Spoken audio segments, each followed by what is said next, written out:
We all have metaphorical books inside our backpacks, hard things from the past or uncomfortable feelings that seem to weigh us down. I'm Jessica Snarski, and I'm going to give you a peek inside what's inside your backpack with an activity that you can do with your upper elementary students and beyond. I'll share some adaptations at the end. First, a peek inside the book. You look a little worried, kiddo, Zoe's mom said, giving her a squeeze. Sometimes I need a bright thought to help me when I'm feeling upset. Here, try this. She slid a bookmark into Zoe's hand. Zoe looked down and read, "Imagine with hope." "What's this?" asked Zoe. When we don't know what to expect, worry wants us to imagine with fear, to think about all the worst possibilities. This is a little reminder I use to think of the good things that might happen when I imagine with hope instead. Zoe tucked the bookmark in her backpack and headed to the bus stop. I am an author and a mental health counselor and a brain fanatic. And one of the things that you can do to help your students be learning ready, especially after a time of transition like spring break or coming back from summer, or anytime emotions are kind of running high and that learning brain doesn't seem to be on, we can check in with what's going on inside. So I just gave you a peek inside what's inside your backpack. I'd encourage you to read the whole book with your students.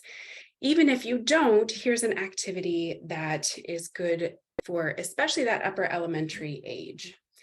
You start by talking about that backpack and bookmark metaphor, that there's some stuff that we carry that we can't necessarily get rid of forever, but we can kind of put a bookmark in it and set it aside.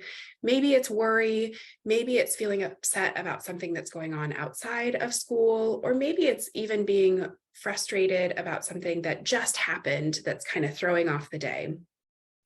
We can use our brains to help our bodies be ready to jump back into learning. And so with your students, there's a couple options here.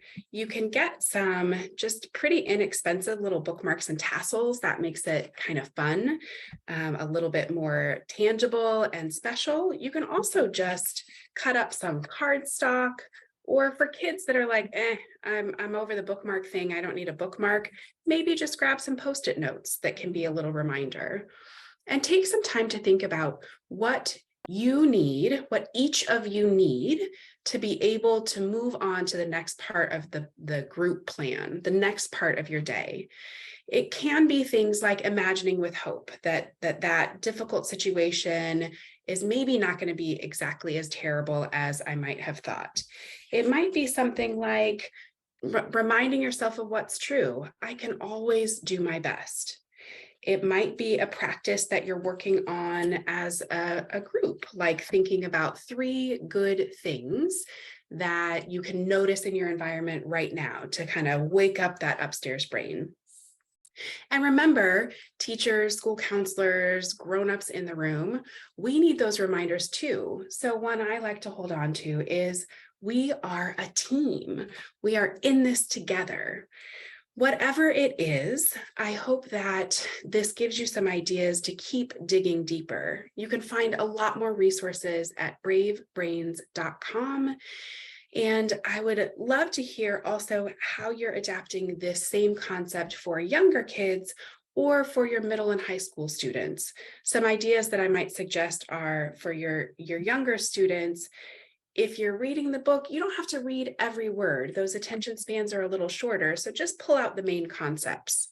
Another fun adaptation for younger kids is to make the bookmarks full page and create a banner in the hallway or around your room of those bright thought reminders that are helping all of you stay in your upstairs brain, helping all of you set aside those things that kind of hold you back from your full potential.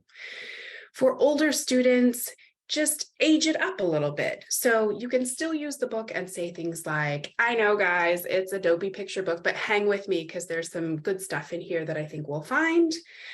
You can also use the bookmarks, or again, offer choice. So maybe you have a bookmark option, you have a sticky note option, you have a type a message into your device option where kids can set reminders for themselves so that it meets the need for whatever the student's particular preference is.